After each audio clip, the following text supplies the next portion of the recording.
¿Se oye mal? Sí. No, es que... ¿Cuándo la proyección? ¿Lo primero?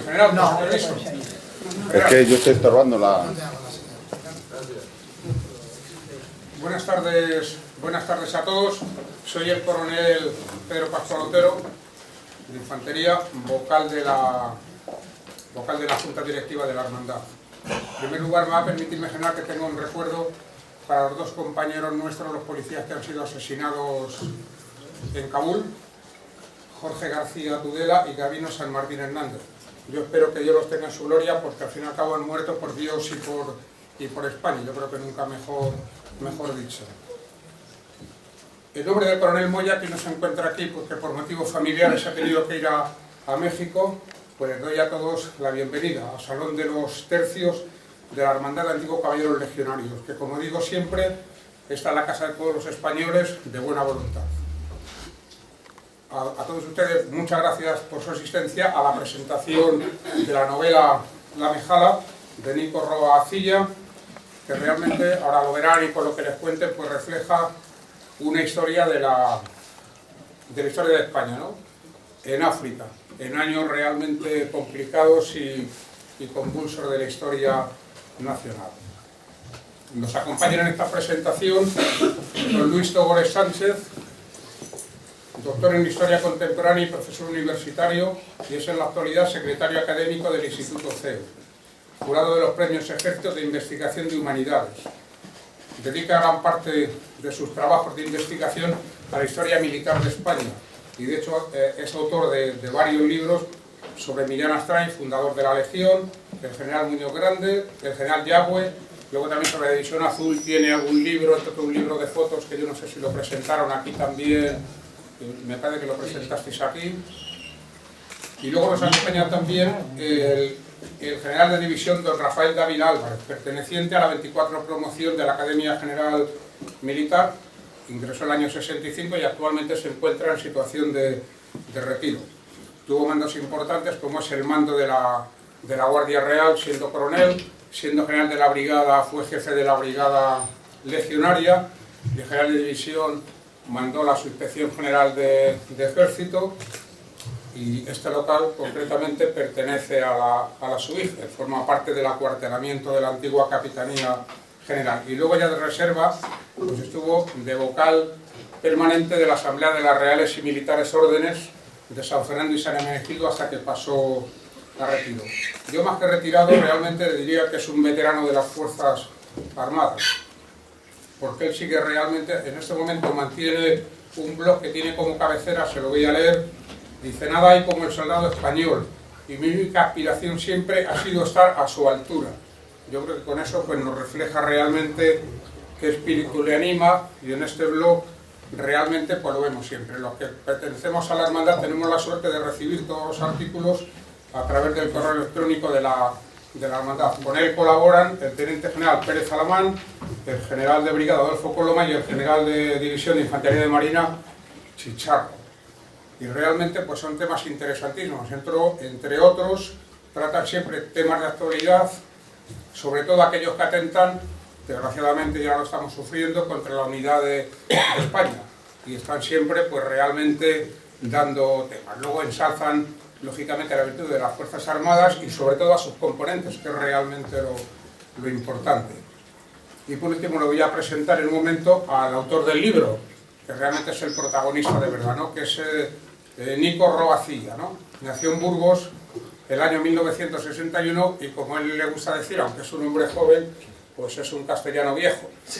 Es castellano, pero no tan viejo como que él se quiere hacer pasar. Es realizador de televisión, director de documentales con temática variada. Por ejemplo, lo ha hecho A Pie de los Nevados, donde habla de las culturas autóctonas de los Andes, Armenia, patrimonio arqueológico de Armenia, Palacio de Oriente, una ciudad cortesana. Luego tiene un plus importante, ¿no? Que es que durante 2 años ha servido en las filas de la Legión, en el tercio Duque de Alba, en Ceuta. Y realmente yo, ahora que estamos en la Legión, servir en la Legión yo creo que es un plus importante para cualquiera.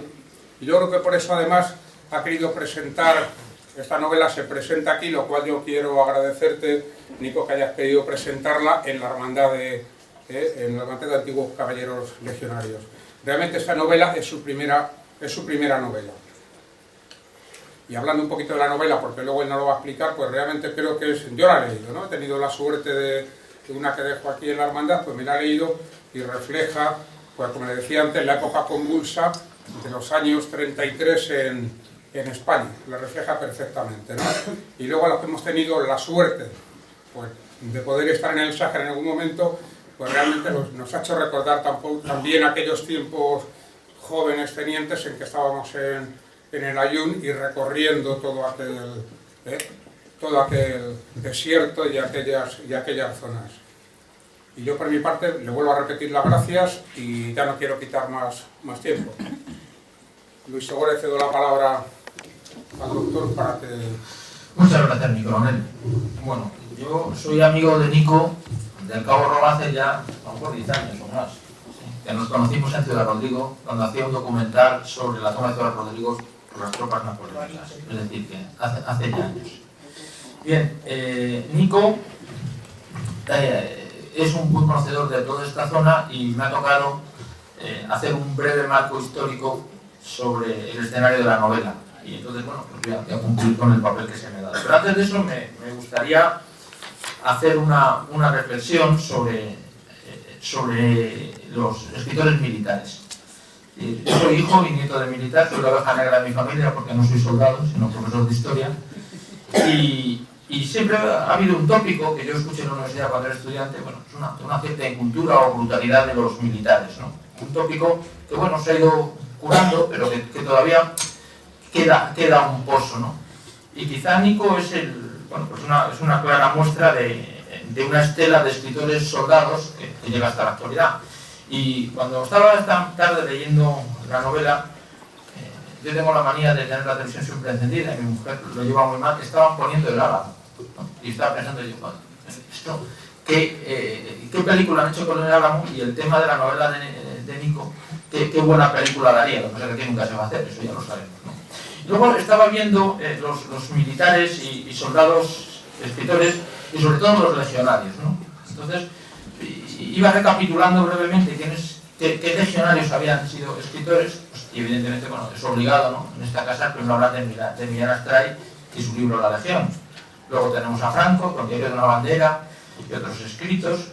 Ahora, recientemente, se han publicado las memorias del diario de Montero Bosch, Monterito, por cierto, que acaba de publicar los Servicios Histórico Militar y que se lo recomiendo, porque cuenta algunas cosas muy interesantes de los primeros años de la Legión. Pero luego pensaba que había otra serie de escritores legionarios de verdadero interés y verdadero fuste. Yo, personalmente, siempre he estado subyugado por Luis de Santa Marina y Las Águilas del César, ¿no? Un libro que yo creo que es emblemático de la historia sobre la Legión y sobre un modelo literario y una época literaria. Evidentemente, aunque de una escuela muy diferente, pues también está La barbarie organizada de Fermín Galán, del oficial legionario y laureado que se subleva en Jaca, ¿no? Contra la monarquía. Bueno, pues también es un legionario escritor y un libro interesante. Pero luego hay muchos más, ¿no? Los de Francisco Sánchez Ramonera, que tiene varios libros. Como no, La Legión que vive, del coronel Mateo, que morirá frente a la Legión por un atentado. O de Ramón Armada, sobre sus emociones literarias de la Guerra de Marruecos.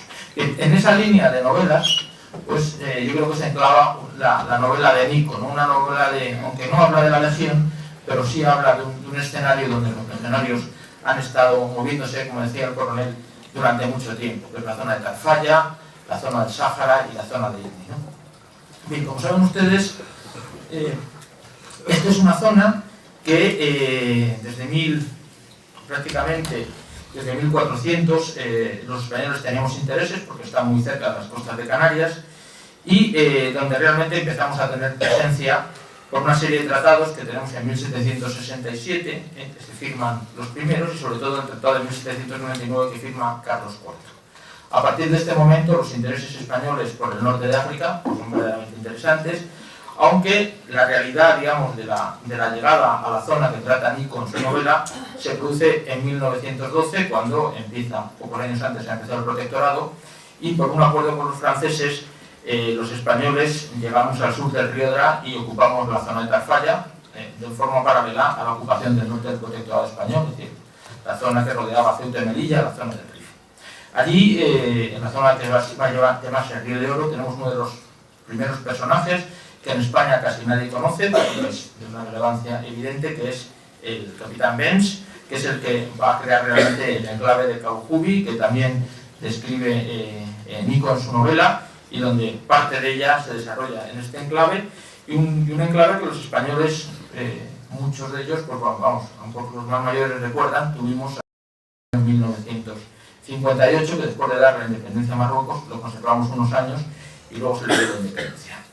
Bien, la figura que realmente trata o que ocupa la zona que trata la novela, las aventuras que trata la novela, es el famoso coronel Capaz. El coronel Capaz va a ser un oficial africanista que había ingresado en 1910 en la Academia de Infantería y que en 1922 era capitán de la Policía Indígena.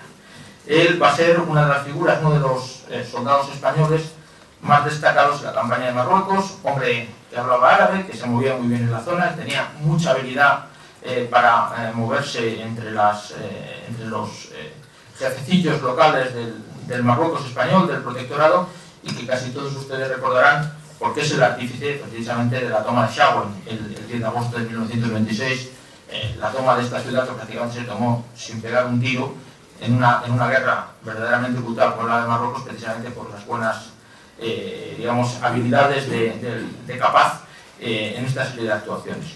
Después de esto fue delegado de Asuntos Indígenas mucho tiempo en Marruecos, y esto le llevará durante el gobierno de republicano de Berrús a serle encargado precisamente los asuntos indígenas y ser el responsable de la llegada de los españoles desde Cabo Jubi a lo que cuenta Nico en su novela, que es la ocupación de Ifni. La ocupación de Ifni por Capaz, que ahora trataremos, fue probablemente un hito, dado que durante mucho tiempo esa isla aislada, digamos, ese pequeño territorio aislado en el Marruecos francés, fue un referente de la presencia española en la zona, la vieja enclave que desde el siglo XV los españoles teníamos allí, que estaba pensado para proteger, digamos, la pesca de los españoles desde Canarias. Bueno, como saben ustedes, el general Capaz, que fue uno de los africanistas más destacados durante la Guerra Civil Española, se encontraba en Madrid cuando se produce el alzamiento nacional del 18 de julio, es internado en la cárcel Modelo y será asesinado pues, prácticamente aquí al lado al principio de la guerra. Bien, las aventuras que nos cuenta Nico se desarrollan en esa etapa de la República, una etapa extraordinariamente convulsa. Convulsa por dos razones. Una, en cierta forma, dado que estamos en la Hermandad de la Legión, por una causa, y es que haciendo memoria recordaba una frase que se cita en la edición del Bushido que escribe Millán, que prologa Millán Astray, y que dice lo siguiente, ¿no? Que dice Ito Mitobe, el autor del Bushido. Dice, un pueblo, cuando los civilizados se preocupan por el dinero y los soldados temen la muerte, es una civilización, está en decadencia. En estos años de la República, y quizá como parece ahora, los civilizados, es decir, la gente normal, quizá estamos demasiados preocupados por el dinero, aunque sí es cierto que nuestros soldados afortunadamente todavía no temen a la muerte, lo cual quiere decir que todavía no estamos en decadencia. Pero en esta época de la República ocurría eso, es decir, los soldados que estaban en África no temían a la muerte, pero la sociedad sí estaba en decadencia. Afortunadamente en estos años de la República, que es, como saben ustedes, una época muy convulsa, se decide ocupar ese territorio de Ifni que los españoles teóricamente teníamos desde la guerra del año 58, de la guerra de Marruecos del 58, la guerra de Prim, pero que nunca los habíamos ocupado. Y sí, precisamente se encarga a Capaz que vaya con el cañonero Canalejas y ocupe este territorio. La operación es un éxito, se ocupa Ifni, y a partir de este momento, digamos, pues la presencia española durará pues, prácticamente hasta los años 67, que finalmente se entrega al territorio de Marruecos. Bien, el hecho de que cuenta Nico en la novela, o que narra, los personajes evidentemente son soldados africanistas españoles. Soldados africanistas de esa escuela de soldados que hoy día nos puede sorprender, pero yo creo que no tanto, porque eran soldados que pasaban largas temporadas de su vida fuera de casa. Y cuando digo largas temporadas, muchas veces durante la guerra de Marruecos, 2 y 3 años, en algunos casos, sin volver a casa, porque el servicio lo obligaba. Y que ahora, salvando las distancias, pues quizá esta nueva generación de africanistas que van a las misiones internacionales, sobre todo hoy que han llegado los paracaidistas de Irak, pues a veces se ven obligados a pasar 6, 7, 8 meses fuera de casa precisamente por esas misiones internacionales. Bueno, pues ahí tenemos dos protagonistas. Por un lado tenemos estos oficiales españoles, africanistas, muchos de ellos gente con mucha experiencia en la zona de Marruecos, con unos valores, una forma de ver la vida absolutamente castrense, donde los valores materiales evidentemente quedaban apartados por un sentido de servicio y de trabajo, que yo creo que la novela, aunque hay personajes para todo, para que tenga trama, pero quedan muy bien reflejados, pues son los protagonistas del asunto. Y luego está quizá la otra parte, o digamos los otros protagonistas, que son la población musulmana de la presencia española. Ahí tenemos, como dice la novela, la Mejala, ¿no? La Mejala, que seguramente aquí habrá gente que podría contar muchas más cosas que yo, y estoy pensando en el canal muy grande, dado que su padre mandó la Jarca, que era algo muy parecido, pues era una unidad nativa, con mandos españoles, pero al servicio, teóricamente, del Jedibe, es decir, de las autoridades nativas. Yo siempre me acordaré de una foto que tenía mi madre en su casa, de mi abuelo Emilio, vestido de teniente de la Mejala, con un perro pastor alemán, un chucho medio pastor alemán que tenía cuando estuvo destinado a Marruecos en estas fechas, ¿no? Pues esta Mejala son los otros protagonistas, es decir, una tropa mora que realmente cobra de las arcas del sultán, aunque el que paga es las autoridades españolas, pero que están mandados por soldados españoles que teóricamente defienden los intereses del sultán, pero que realmente son la expresión del protectorado. Esa jarca va a ser la protagonista, soldados esforzados, soldados musulmanes que han pasado muchos de ellos de entrar de haber estado luchando en el Rif en esa guerra larguísima que acaba el año 27 con la victoria de los españoles, y han pasado de ser rifeños, muchos de ellos enemigos de España, a ser soldados fieles, esos mismos soldados que ahora van a ocupar, están en Cabo Jubi, que luego irán a ocupar Ibni y que muchos de ellos luego vendrán a luchar a las trincheras aquí de la ciudad universitaria durante nuestra sangrienta guerra civil. La novela, y no quiero extenderme mucho más, tiene para mí dos virtudes. No, es una novela histórica, pero evidentemente con ficción, porque la trama se basa en unos hechos reales, pero los protagonistas son ficticios. Pero para mí, como historiador, creo que refleja muy bien lo que era el ambiente de la época. Y luego tiene otra cosa que para mí ha sido muy interesante, y es que a mí me consta que Nico conoce muy bien esa zona. Es decir, tengo un amigo que también está aquí, que es también realizador de televisión, y además me ha contado cómo se han perdido en el Sáhara y ha conocido esa zona. Se conocieron precisamente perdidos en medio del Sáhara, ¿no?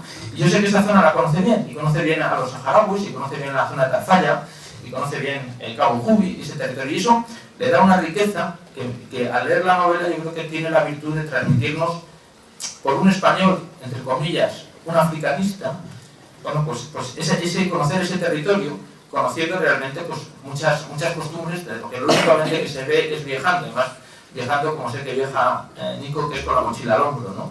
Es decir, que pasando mucho tiempo en las zonas. Entonces eso yo creo que, aparte de escribir muy bien la época de la República y la época de Cabo Jubi y la presencia española en África, también ha tenido la virtud de que, como conoce la zona, transmite muy bien al que la lea, ¿no? Luego tiene otra virtud, que es una novela entretenida. Es decir, yo hay muchas veces, y este no es el caso, que tengo algún amigo, hombre, ¿por qué no me presentas esta novela? Y es un verdadero castigo, porque la novela es un rollo y no sabe uno qué contar. En este caso no, la verdad es que es una novela entretenida, se lee fácil, y yo creo que, a pesar de que parece que tiene muchas páginas, bueno, te pones a leerla y te va a enganchar. Ya les digo, yo es una novela que les recomendaría, porque una de mis misiones aquí es, aparte de contarles algo sobre la novela, es recomendarle que, cuando estamos en Navidad, todos los editores sueñan con vender novelas, que la compren. A los escritores, más que ganar dinero, lo que nos gusta es que nos lean. Y a los editores que no han podido venir, lo que quieren es vender libros. Entonces es un extraño maridaje, pero la verdad es que yo creo que si hacen una pequeña inversión en la novela en estas Navidades, yo creo que lo van a disfrutar tanto como yo leyendo en estos días. Buenas tardes.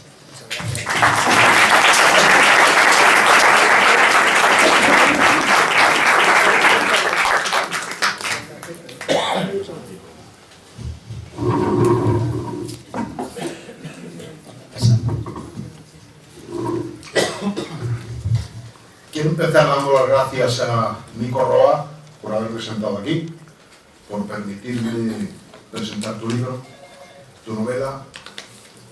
Para mí presentar una novela, un libro, es como un bautizo. Es un hijo que acaba de tener y yo soy el padrino, junto con el profesor Togores. Yo la madrina. La madrina. Realmente para mí es importante y creo que para ti también. Lo has engendrado, lo has parido y ahora hay que verlo crecer. Por cierto, yo tengo la última, ¿cómo se llama? Ecografía del libro, porque cuando Nico me pidió que presentase el libro, me mandó esto. Esto está escrito por las 2 páginas, ¿eh? Y dije, Dios mío, ¿esto qué es? Te asustaste.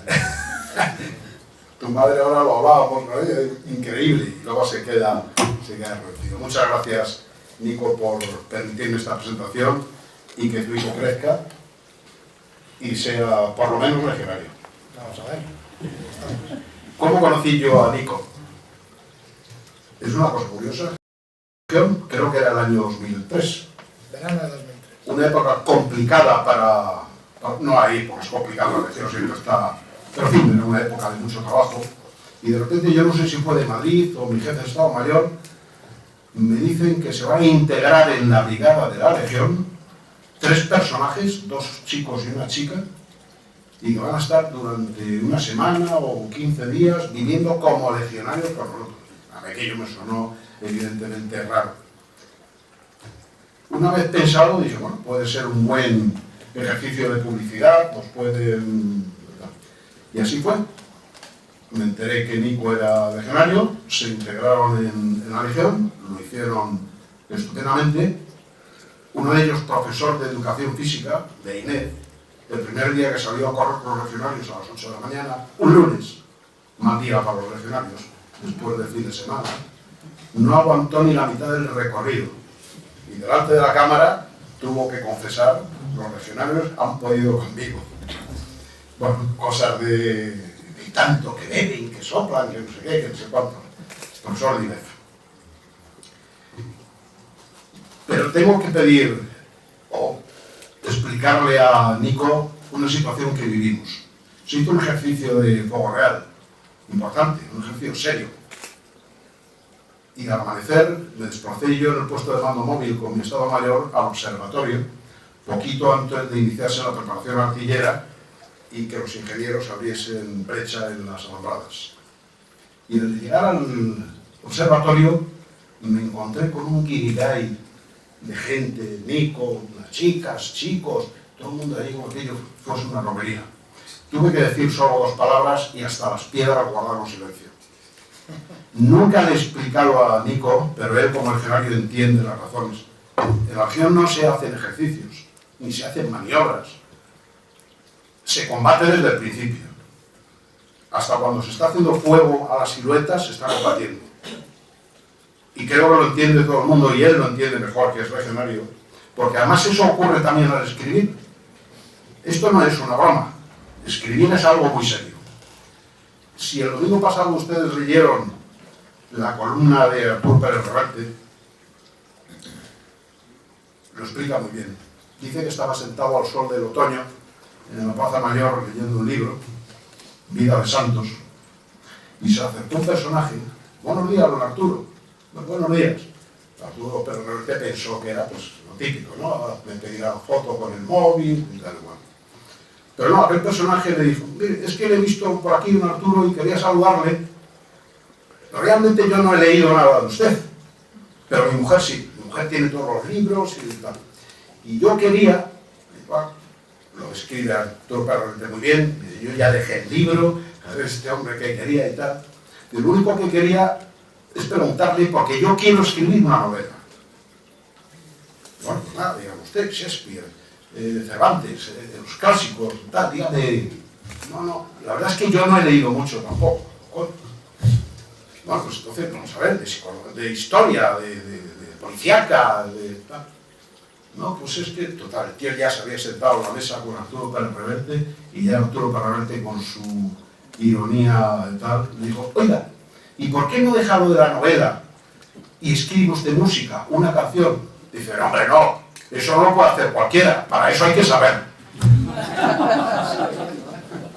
Esa es la idea que tiene mucha gente de lo que es no creo que le haya ocurrido, pero define perfectamente la idea que tiene mucha gente de lo que es escribir una novela. Y esto lo saben los que escriben y los que intentamos hacer algo con las letras. Y la sintaxis es muy compleja, la gramática es muy compleja y no es tan fácil escribir 2 líneas y darle sentido a algo. Realmente tengo que hablar de la novela, La Mejala. Si ustedes van ahora a una academia militar y preguntan a los jóvenes oficiales o suboficiales qué es La Mejala, estoy convencido que nadie sabe lo que es eso. Suena. En las academias militares, y el que me conoce sabe que soy enormemente crítico con la enseñanza militar actual, no se enseña historia, señores. No se enseña historia. No se enseña etnografía. No se enseña cosas fundamentales para las misiones que desarrolla un soldado, un militar hoy en día en combate. En combate, que son las misiones que están permanentemente enmascaradas en no sé qué de planificación y no sé qué rollos. No se estudia historia militar. Creo que es fundamental y además lo miro desde 2 puntos de vista. Uno, desde el punto de vista puramente militar y la labor o la importancia que tiene para poder mandar adecuadamente. Pero luego, respecto a África, nosotros somos herederos, el ejército español es heredero de la formación que se dio en el Sáhara y que se dio en el Rif. África, para cualquier militar que haya leído lo más mínimo, es la base de nuestra formación militar y mucho del espíritu que tenemos. Pero es que además culturalmente nos pasa 3/4 de lo mismo. Me van a perdonar, es una forma de ver las cosas y así las veo yo y así las cuento con la libertad que me da la edad y mi experiencia. Yo cuando viajo hacia el sur y veo a un señor vendiendo melones y se acerca un rifeño ahí a comprarlos, me siento más cerca de él que de un suizo. No tengo nada que ver con un sueco o con un suizo. Y hemos perdido esa relación, no ese afecto, a pesar de una historia trágica. Vamos a acordarnos ahora de hablar. En fin, dejo solamente la pincelada. Pero es que la Legión nació allí. Y en los últimos 100 años de historia del ejército español no ha habido nada que se parezca a la Legión. El invento más importante, por llamarlo de alguna manera, o la revolución, o la evolución, fruto además, o se pone en exhibición, en acción, fruto de un desastre como fue el Nagual, fue la Legión. Y nació en África, y nació por África, y nació para África. Y eso no lo podemos olvidar. Hay otro problema, y es que aquí en algún momento se ha querido igualar a las unidades punteras, como son la Legión, o pueden ser los regulares, o pueden ser los paracaidistas, con el resto de unidades. Bajo mi punto de vista es un error, porque siempre se iguala por lo bajo. La Legión no tiene nada que ver, o no tenía nada que ver con otras unidades. Ahora son todas exactamente iguales. Yo creo que ahí hemos cometido un error, bajo mi punto de vista, vuelvo a repetir.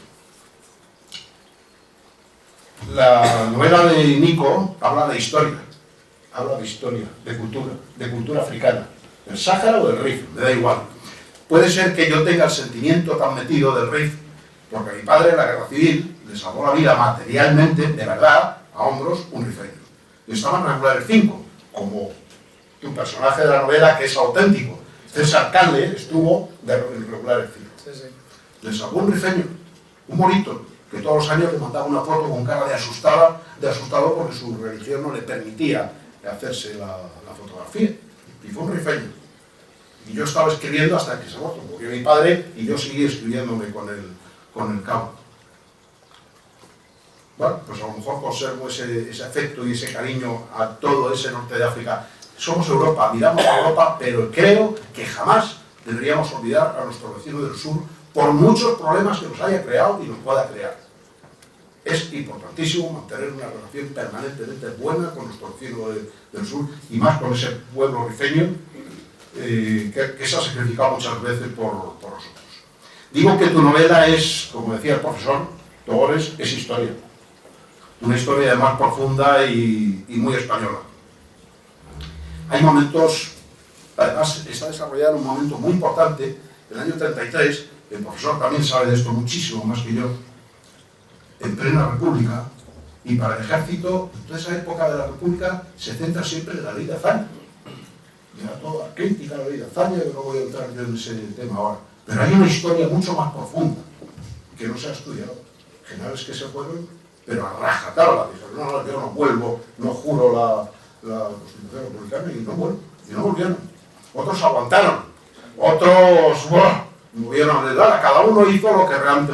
Pero hay una historia ahí que luego da lugar a otras historias muy importantes, y yo creo que está todavía sin tocarlo lo suficientemente. Tu novela es lírica, es poesía. A mí me ha llamado la atención cómo describes los paisajes. Digo, en un momento determinado digo, pero oye, ¿y este que sabe de camellos? Si sabe de camellos más que nada. Es curiosísimo el tal. Yo realmente, cuando terminé la novela, me quedé con las ganas de que continuase. Se me hizo corta, sinceramente. Y creo que es lo que mejor se puede decir de esta novela. Los personajes, yo he descubierto que hay muchos de ellos reales. Nico podrá contarnos qué hay de cierto en unos y qué hay inventado, novelado. Le voy a dar una sorpresa. Yo tengo aquí a Benjamín York, uno de los grandes protagonistas. Y York existió como César Alcalde. Tú no lo has conocido. No, la foto yo no la había Ni visto. la foto la has visto. No, la aquí vi. lo tienes. Sí. Porque es que apetecía, leyendo a los personajes, léanlo, apetece conocerles y verlos. Yo lo único que he sentido, además de que se ha quedado corta la novela para mí, es el final un poco trágico. Es típico de la novela. Pero me he quedado con pena por esos personajes, que en el fondo tienen una grandeza militar. Sí. Y empecé a leer la novela como militar, como soldado. Y realmente luego fui dejando a un lado ese punto de vista militar y el aspecto humano me fue ganando. También realmente hablar de militar y humano es hablar de lo mismo, ¿no? O sea, el aspecto militar y el aspecto humano para mí es exactamente igual. No conozco, no entiendo que alguien pueda ser militar sin tener profundamente arraigado ese aspecto de humanidad. Ahí tienes a tu capitán. No voy a molestarles más. Voy a recomendarles la novela, pero de corazón. Nico es legionario. Yo simplemente he sido un general de infantería que ha mandado a los legionarios. Hay una diferencia muy grande. Yo no me fío de ellos. No me fío de ellos. Solo me fío de ellos en combate. Fuera de combate, no me fío ni para tomar una cerveza en la barra.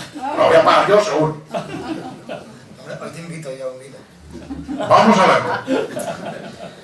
Pero mi recomendación, y el no fiarme, y así termino, os voy a contar porque eso lo digo. Me habrán oído contar esta anécdota, pero es auténtica. La vivió personalmente mi padre. Venía Franco de cazar del sur, una finca de los Terrin, por el puerto Santa María, por ahí. Y paró Sierra Morena, un alto técnico, ya saben ustedes el alto técnico en lo que consiste.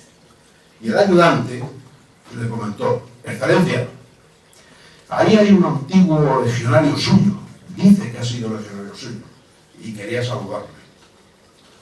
A Franco me miró así un poco al horizonte de acontecimientos, y dijo, sí hombre, sí es fulano, que pasa un montón al coche. Entró en el coche del caudillo, fulano, ¿qué tal? En fin, hablaron de lo que hablasen, y el caudillo le dijo, ¿necesitas algo? ¿Estás bien? ¿Tienes algún problema? No, Excelencia, estoy fantástico aquí, esta tierra es para mí. Bueno, pero ya que me lo dice Excelencia, le voy a pedir un favor para un amigo, que es el mejor amigo que tengo. Es guardia civil, Excelencia, y su familia es de Melilla, y lleva aquí en Jaén, que no sabemos lo que hace, y el desesperado, tal. El caudillo llamó al ayudante, toma nota del tal. A los 15 días, el guardia civil se presenta en la Nuancia de Melilla. Y claro, el coronel, lo que fuese, no, macho, tú, ¿qué haces aquí? ¿Quién te ha recomendado a ti? ¿Tienes aquí a la familia? ¿Qué va? Si yo no soy de aquí, ni tengo aquí a nadie. El legionario era un furtivo de 1000 diablos que el guardia civil le traía loco. Por eso digo que no se fíen mucho de los legionarios. Compren el libro, tengan feliz Navidad, que buena falta nos hace a todos. Muchas gracias.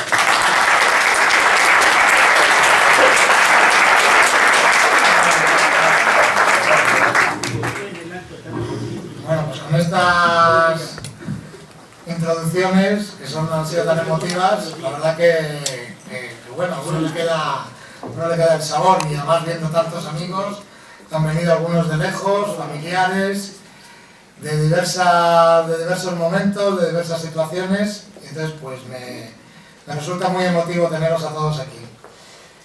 Yo quería decir unas cuantas palabras, pero me apetece hacer una serie de agradecimientos que es imprescindible, ¿no? Siempre que veo la entrega de los premios Goya a nuestros actores eternizándose en esa catarata de saludos, pienso que a los espectadores les puede resultar como a mí, ¿no? Un tedio, esa catarata de saludos y agradecimientos, pero evidentemente no hay como encontrarse en una tesitura similar para darse cuenta de que hay que ser agradecido y de que muchas personas han hecho posible que una empresa llegue a su fin, ¿no? En este sentido es necesario y obligado reconocerlo a todo el mundo, y a ello me dispongo. Por lo tanto, en primer lugar primerísimo lugar, quiero agradecer a mi mujer Conchi, que está aquí delante, su apoyo, comprensión y colaboración, virtudes sin las cuales hubiera sido totalmente imposible que esta novela viera la luz hoy. También a mi querido hijo Nicolás, que está allí, que me ha animado siempre a continuar. Ellos son los que han soportado en primera línea de fuego mis rarezas y humoradas. En segundo lugar, quiero agradecer a Alberto Pertejo, el editor, que no puede estar hoy aquí, su mujer se ha puesto mala y evidentemente pues él tiene que estar con ella. Pero es una persona que confió en mí, y un escritor Nobel piensa que todo está hecho cuando pones fin en la última página de tu libro, y nada más lejos de la realidad, ¿verdad? Aquí hay algún escritor, nos acompaña, Carlos, y sabe perfectamente a lo que me estoy refiriendo. La realidad es bien distinta. Uno cree que has culminado la escalada y todavía estás en el campamento base. Tienes que encontrar y convencer a un editor de las bondades de tu obra, y esta es una tarea a menudo ardua y difícil. Porque cuántas novelas no duermen en los cajones y no vieron ni verán la luz nunca. Un escritor escribe, pero realmente no todas y no muchas llegan a culminar la tarea de ser editadas. Esta es una tarea propia y por lo tanto es muy frustrante, porque la mayor parte de las veces las editoriales ni siquiera responden a los manuscritos que tú les envías, ¿no? La verdad que es que en estos tiempos que corren, ser editor y arriesgarse a invertir su dinero es una tarea compleja, y hay que valer, hay que fiarse y hay que estar convencido de las bondades de la novela que tenemos delante, ¿no? ¿Cómo no agradecer la presencia hoy aquí al profesor Luis Eugenio Togores, persona con un dilatado bagaje como investigador y divulgador histórico, archiconocido en el mundo académico y editorial por sus excelentes biografías de insignes soldados como Muñoz Grandes o como Millán Astray, y a quien conozco hace casi 20 años. Tú dices 10, pero yo te digo que hace 20 años, cuando él estaba en el consejo de redacción de la Revista Española de Estudios del Pacífico, y yo quería hacer una serie de documentales sobre la epopeya de los españoles en el Mar del Sur. Luego he podido contar con su colaboración como experto en historia en otros documentales, y recuerdo ahora El error de Napoleón, en el que me cedió amablemente para grabar Su fuerte de la Concepción, una espectacular fortaleza estilo Vauban en la raya de Portugal. Naturalmente me es muy grato contar, y quiero enfatizarlo, con la presencia hoy aquí de un amigo que no veo hace más de una década, pero que no ha dudado un solo segundo en venir a arroparme en esta singladura. Me refiero al general Rafael Dávila, a quien conocí mientras mandaba la Brigada de la Legión y yo realizaba un reality show para la cadena AXN, en el que 3 chavales y uno de ellos está hoy aquí. Pablo, ponte de pie por favor un momento que te vea el general Dávila. Te vi una vez y ya no os he olvidado. Luego la vemos más de cerca, no se preocupen. Bueno, Estás más joven. estos 3 chavales fueron empotrados durante un periodo de tiempo en la Legión en aquel verano de 2003. Dávila no les ahorró ni un gramo de dureza y penalidades en su bautismo de fuego. Si querían vestir y estar con la Legión unos días y vestir ese uniforme sarga que tanto representa, tenían que merecerlo. Compartirían los rigores y sufrimientos de un legionario. Nada de paños calientes, y a fe mía que lo pasaron mal. Aquellos fueron unas jornadas inolvidables. No puedo dejar de agradecer al coronel Moya y al coronel Pascual que me hayan cedido generosamente esta casa para presentar mi primera novela. Estar aquí es un honor, en la casa de los legionarios, como Luis Eugenio Togores, que fue legionario, como el general Rafael Dávila, como muchos de los que nos acompañan hoy, y como yo mismo fui en el segundo tercio en Ceuta allá por 1983. Esta es la sede de la Hermandad de la Legión, de los legionarios de ayer, de los de hoy, seguro que de los de mañana, porque los que hemos estado en el tercio somos ante todo y sobre todo eso, hermanos de armas. Dicho esto, ahora me gustaría que viéramos un tráiler de la novela, un vídeo que me ha hecho el gran realizador y mejor amigo Manolo Morales, que me acompaña y a quien conocí en aquellos tiempos de la vieja Transglobe. Si podemos apagar la luz, por favor, y poner el vídeo. Fernando, ahí.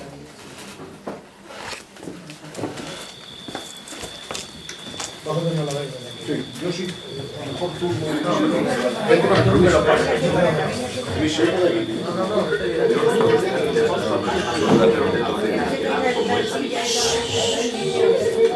Pero hay otra lotería menos conocida, con otro combo y otra suerte.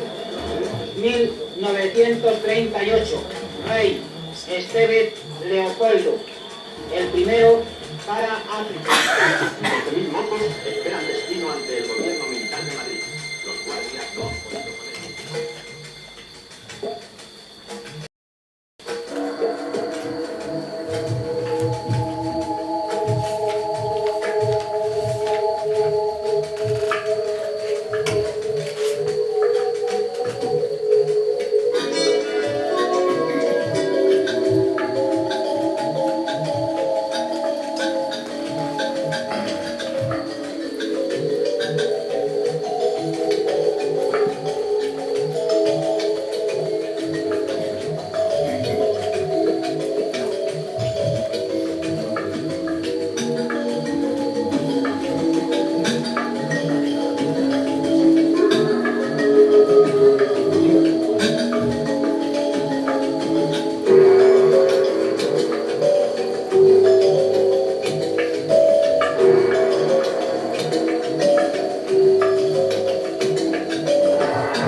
podemos dar la luz. Esto es lo que se llama un book trailer. Ahora es una manera de promocionar novelas y bueno, esto es lo que hemos hecho. Bueno, al cabo llego con una novela. Ha pasado un largo tiempo, más del que yo quisiera, pero al fin está en la calle. El tema tiene su pequeña historia que me parece interesante contar y que os voy a relatar. Hace aproximadamente 4 años, un amigo me sugirió que escribiera un ensayo sobre nuestro protectorado. Él sabía que yo llevaba años estudiando este tema. Incluso había realizado 2 documentales que de alguna manera lo abordaban. Uno de ellos era Los hijos de la nube. En alguno de los planos que hemos visto es de ese documental. Grabado en el año 2000 sobre la singularidad cultural y étnica del pueblo saharaui. En aquel documental yo buscaba el rastro de la antigua sociedad tradicional de los nómadas del desierto, tal y como la describía el eminente antropólogo Julio Caro Baroja 45 años antes en su famosa obra Estudios saharianos. El otro documental fue Ben Misian, el general Moro, grabado en 2007, sobre la vida y obra de este famoso militar marroquí que llegó a la más alta graduación en el ejército español, desde alférez a teniente general, y que ha sido el único mariscal en su país tras la independencia en 1956.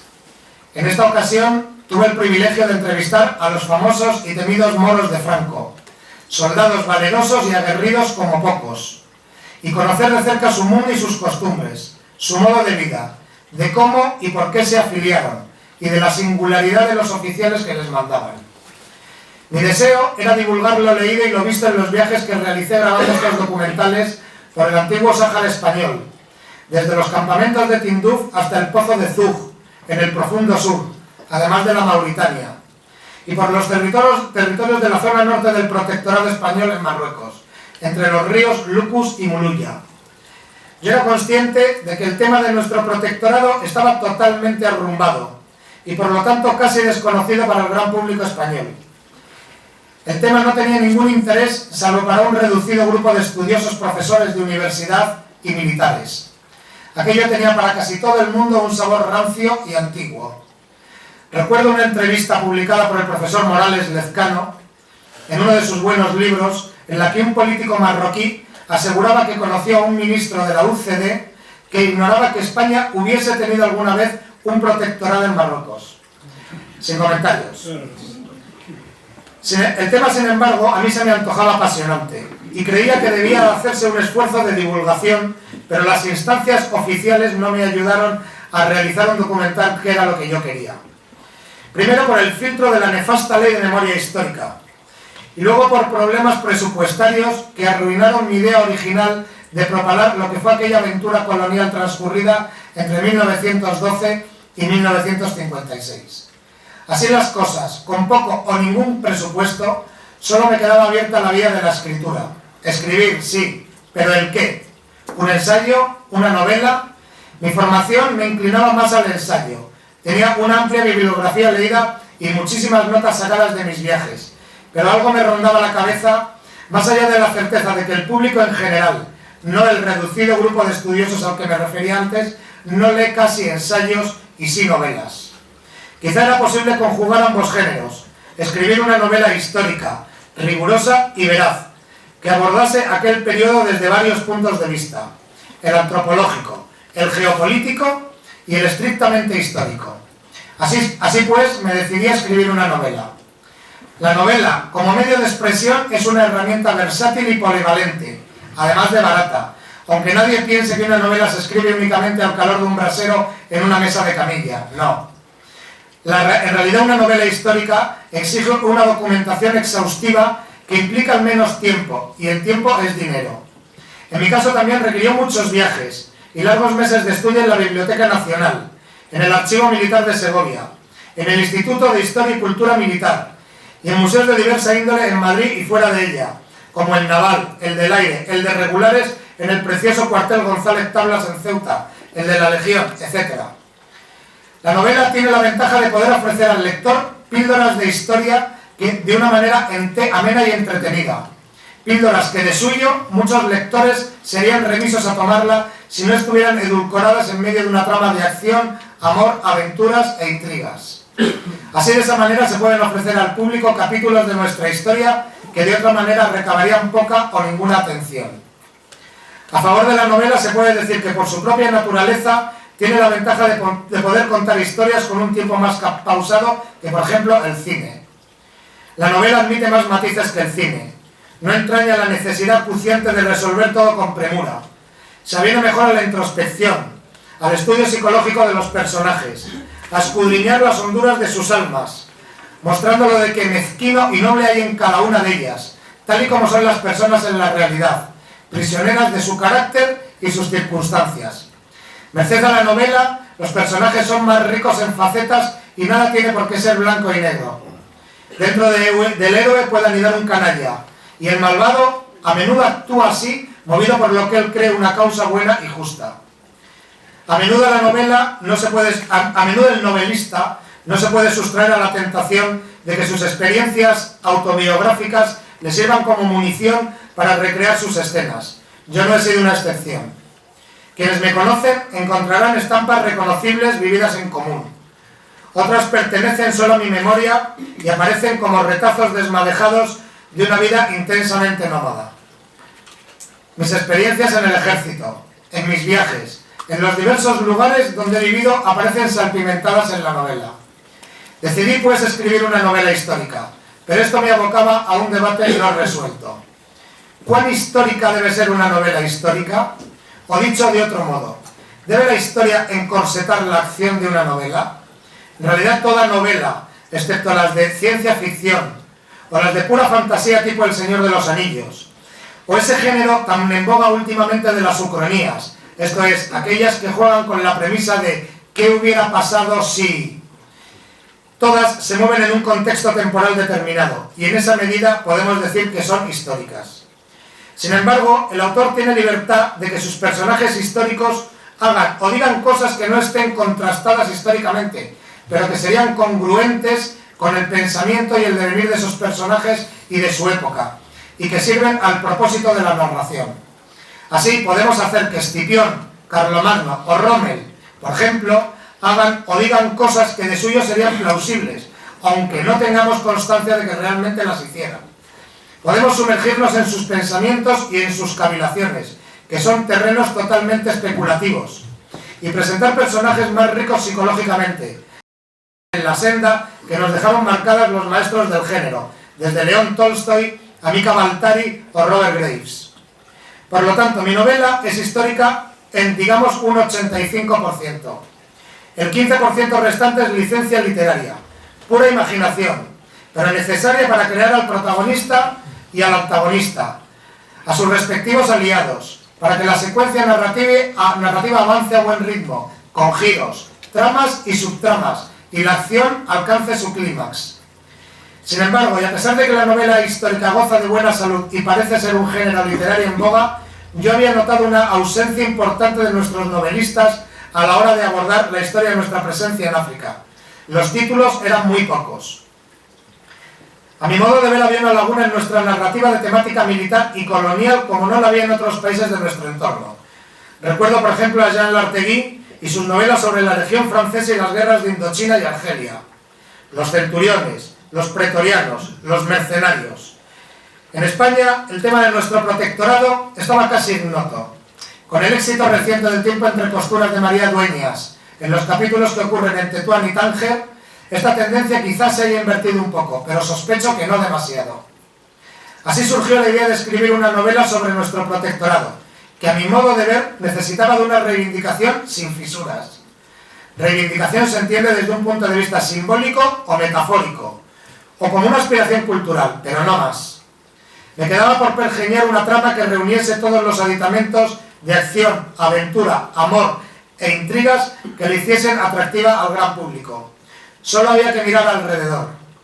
La clave la encontré leyendo un viejo informe mecanografiado por el coronel José Asensio Torrado, luego general republicano y fechado en 1934 en Cabo Jubi, que se encuentra en la miscelánea de Tomás García de Figueras, el más grande compilador, estudioso y conocedor de nuestro protectorado.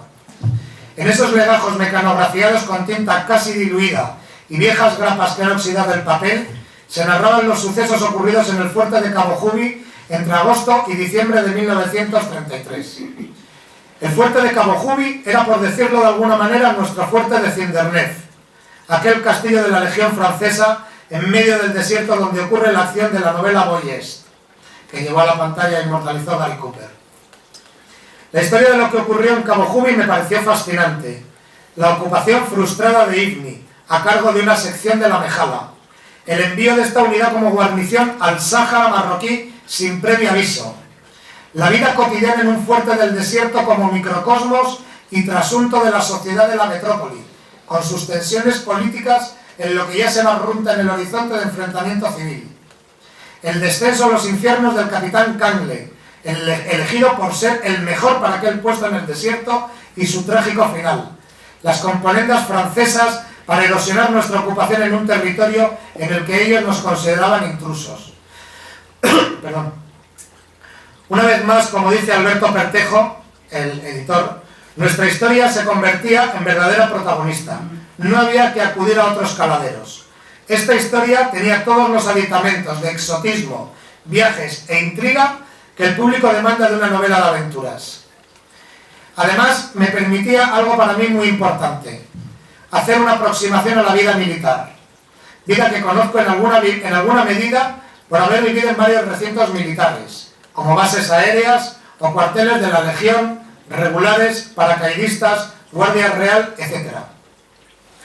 Creo que también hay un gran desconocimiento en este campo por parte del público genérico, y nos movemos dentro de los manidos estereotipos que nos da el cine, la televisión con sus series y las novelas de autores que conocen poco al ejército y que lo aman menos. Pienso que también que los militares metidos a escritores no han sabido transmitirnos al público genérico la visión de su mundo de una manera amena y apasionante. Cuando han escrito novelas, lo han hecho desde un punto de vista excesivamente profesional, con formas un tanto rígidas y faltas de ritmo. Por el contrario, los novelistas, en su gran mayoría, desconocen los entresijos de la milicia, solo ven lo superficial y la visión que nos da de ella está trufada de prejuicios. Ocurre lo mismo en nuestra televisión y cine.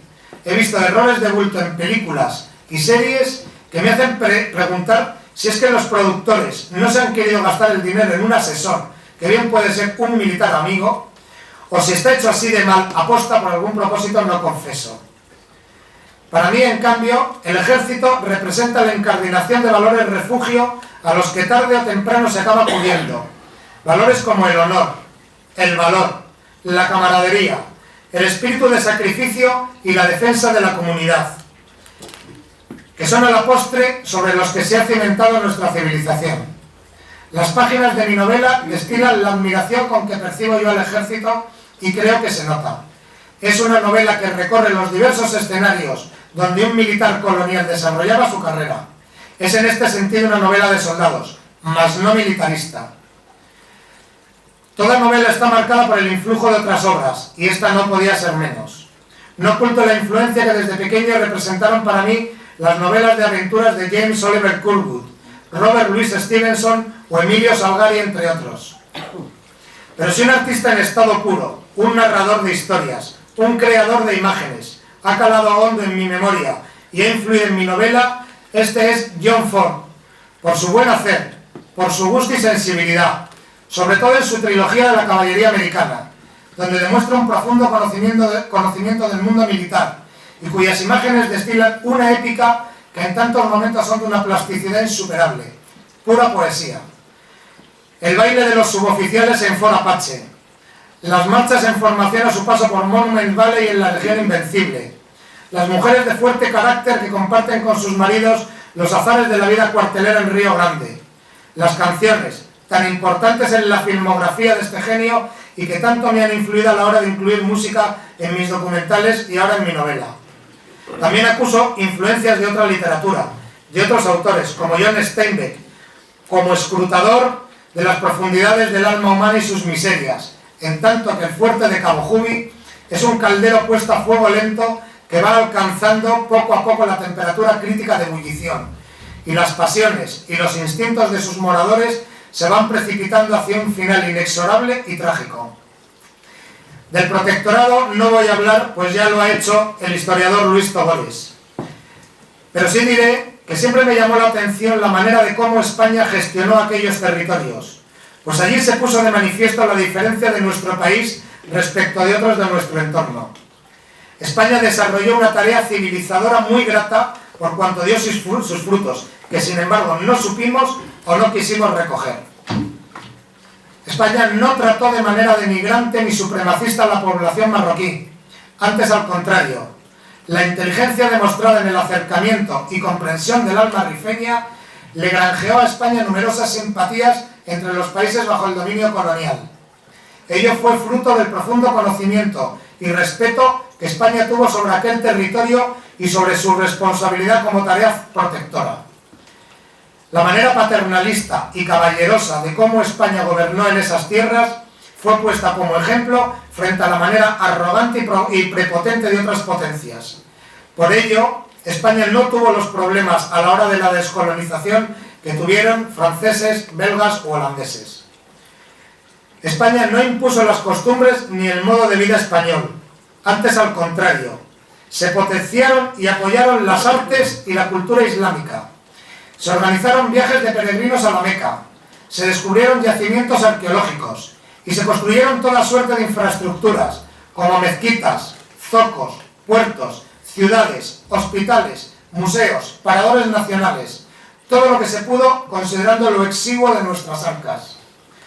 España no buscó explotar los recursos de una región que no los tenía.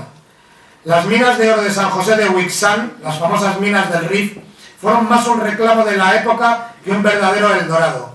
De allí no se sacó apenas nada. Todos los interventores, oficiales de tropas indígenas, como las mejalas de la novela, los regulares, las jarcas y las tropas nómadas del Sáhara, hasta el mismo alto comisario, eran personas con un amplio conocimiento de la lengua y singularidad marroquí. Eran seleccionadas con ese riguroso criterio, pues no valía cualquiera. Animo a leer las ponencias de los cursos de la Academia de Interventores que se impartían en Tetuán. España, en fin, se desangró en aquellas tierras ásperas y agrestes, en defensa de la unidad del imperio serifiano, pues fue eso, y no otra cosa, lo que se dirimió en la guerra del Rif. A pesar de la nostalgia que me evoca aquel pedazo de Marruecos, donde se fraguaron tantas hazañas y se forjaron tantos corazones, yo desde mis páginas denuncio el hecho colonial como injusto en sí, porque ningún país tiene derecho a ocupar otro por incomprensibles y retrógradas que nos parezcan sus costumbres. El castigo de ello es el olvido. En Marruecos, desde luego, se han olvidado de lo que nosotros hicimos allí. Pero como lauda no para restañar nuestra herida, podemos recordar lo que dijo aquel caudillo sahariano que fue Ma el Ainin, el fundador de la legendaria ciudad de Esmara. Si hemos de estar sometidos a una potencia colonial, al menos que sea bajo los españoles. Ahora que ya termino, no me quiero sustraer a la tentación de recitar los versos de un enorme que amó y sufrió España a partes iguales. Versos que a día de hoy me parecen de rabiosa actualidad y sirven de corolario. Francisco de Quevedo y Villegas hace 400 años escribió así: miré los muros de la patria mía, si un tiempo fuertes ya desmoronados, por la carrera de la edad cansados, de quien caduca ya su valentía. Muchas gracias.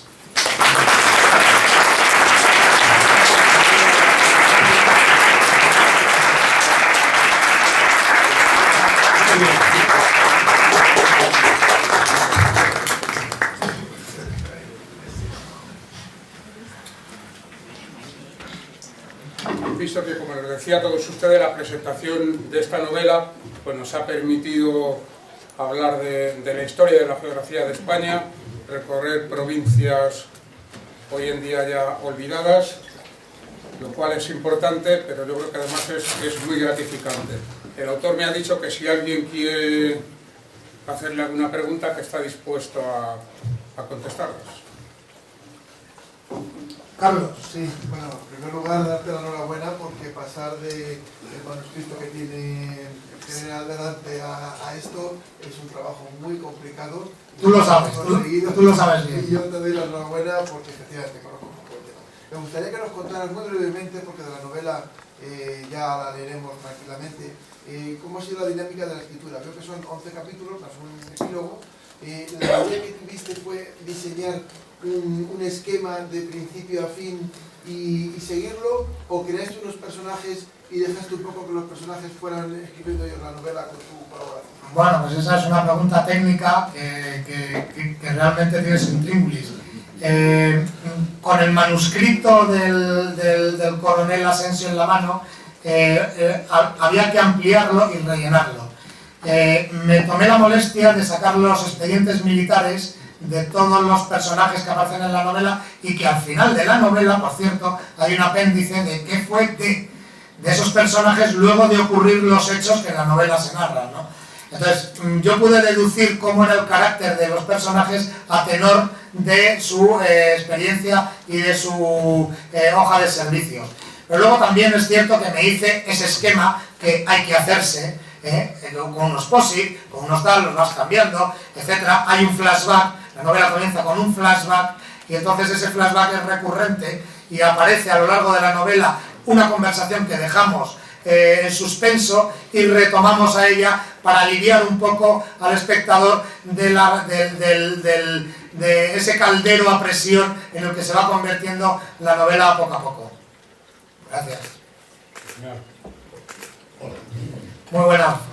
Bueno, yo como cuestión previa quería... General Alfredo Baena. ¿Qué tal, Freddy? Muy bien, gracias. Como cuestión previa, únicamente hay que decir una cosa, y yo creo que se lo ha olvidado al presentador y a los miembros de la mesa, es un poco hablar un poco de los antecedentes del autor de Nico Roa, que es hijo del coronel Roa, coronel del Ejército del Aire, gracias, cuya viuda, madre de Nico, está aquí presente con nosotros.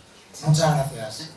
En segundo lugar, decir también, como el general Dávila, pues he sufrido un poco el mamotreto del libro físicamente, que no intelectualmente, lógicamente, y la verdad es que se ha dicho todo, pero yo quería hacer una pequeña puntualización en cuanto a tu estilo para todos aquellos que lo vayan a leer, supongo que lo leerán todos, de escribir. A mí particularmente me ha encantado, sobre todo porque, aparte de la cuestión histórica y tal, en cuanto a la forma de escribirlo, cada escena que escribes es como una fotografía. Una fotografía en la cual luego se viene a desarrollar todo y te planta al lector en la situación en la cual parece ser que ya la has vivido previamente.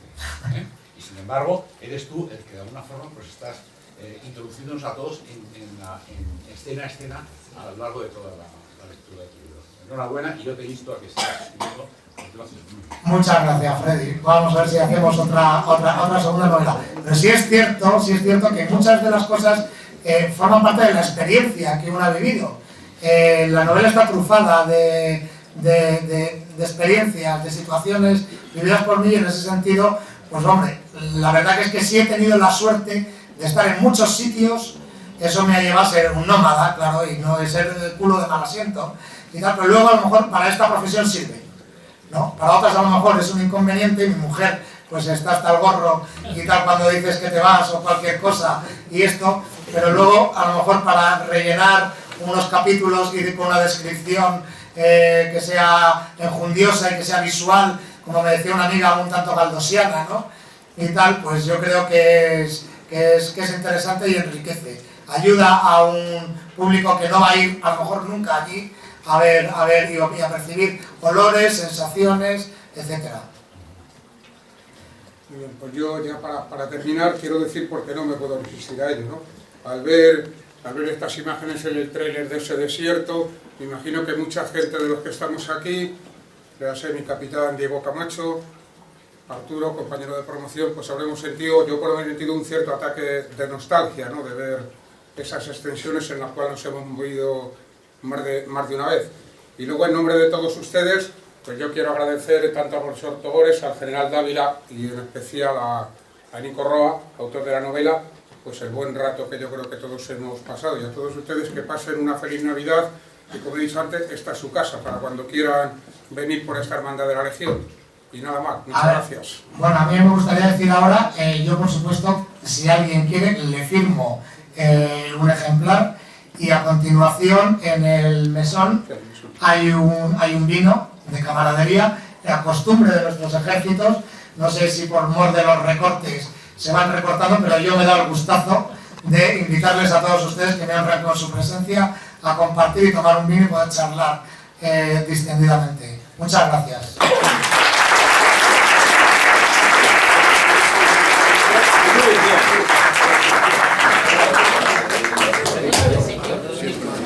Bueno, sí, ahora que yo también